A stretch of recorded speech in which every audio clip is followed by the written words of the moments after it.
What happened between August and February? What important event happened?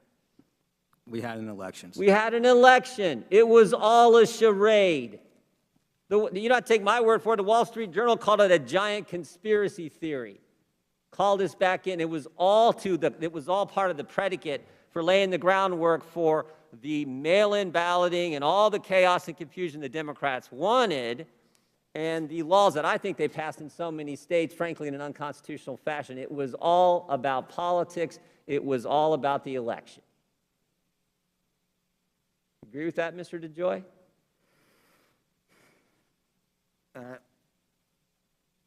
It was a very sensitive time for the nation, and there was a lot of activity. They accused you of things that they said you were restricting overtime. False. They told you, oh, you were taking the collection boxes, doing something that had never been done before, even though it had been done by every previous Postmaster General. 12,000 of them had been moved by the Obama administration Postmaster General, but oh, somehow you were the worst.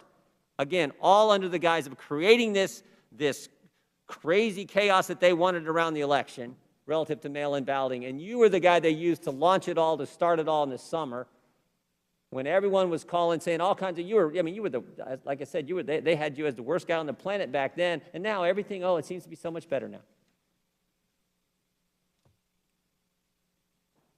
The gentleman's time has expired. Thank you, Madam Chair. The gentleman from Virginia, Mr. Connolly, is now recognized for 5 minutes. Thank you, Madam Chairwoman. And all the gaslighting that we just heard does not change facts. Mr. Diamondstein, please move the mic close to your mouth. Thank you. Am I making this up, as Mr. Jordan apparently would have you believe, that the President of the United States last summer, Donald J. Trump, publicly said voting by mail would lead to massive fraud? Did he say that, or am I imagining that, Mr. Diamondstein? I don't think you're imagining it. What I recall him saying at one point is he was going to make sure that the Postal Service got no financial COVID emergency relief, because then they would be able to more effectively deliver ballots. Thank you. But the point is, it was Donald Trump, the Republican nominee, who was planting the idea, aided and abetted by disruptive changes proposed by a new Postmaster General and a compliant Board of Governors, that actually eroded public confidence in the ability to vote by mail. That wasn't a Democratic narrative. That was a Republican narrative by the President of the United States and his enablers. And oh, by the way, inconvenient fact, Mr. Heiss would have you believe that it was partisans on this committee, and he quoted a number of Democrats, by the way, admitted Democrats. For the record, I'm an admitted Democrat and damn proud of it. I didn't vote to overturn an election, and I will not be lectured by people who did about partisanship. But facts are stubborn things.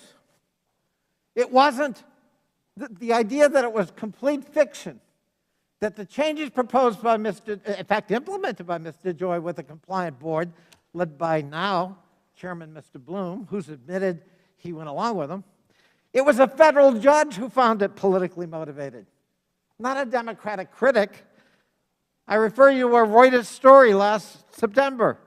U.S. District Judge Stanley Bastian in Yakima, Washington, upheld a challenge by 14 states and enjoined the Postmaster General to stop what he was doing, and said, the states have demonstrated that the defendants are involved, the defendants being Mr. DeJoy and company, they are involved in a politically motivated attack on the efficiency of the Postal Service. That's not some partisan Democrat. That's a federal judge. And that wasn't the only ruling that provided an injunction to stop the deliberate disruption of the Postal Service that was contributing to erosion of confidence in the ability of people to vote by mail. That wasn't a Democratic plot. And all of the gaslighting we're listening to here doesn't change the facts. Mr. Bloom, you've admitted that, in fact, you supported and do support the changes that Mr. DeJoy undertook that were widely criticized, not just by Democrats, but by actual American people who received the mail or didn't, by businesses, by stakeholders, by the media. That didn't just originate in this room. Somehow, people were bothered by it because one of the most sacred institutions in America that still works during the pandemic, warts and all, was actually being threatened in the public mind by these changes. And that the reason was political. We didn't make that up. A federal judge confirmed it. Mr. Bloom, you agreed with those changes? You agreed to hire Mr. DeJoy because you found him qualified?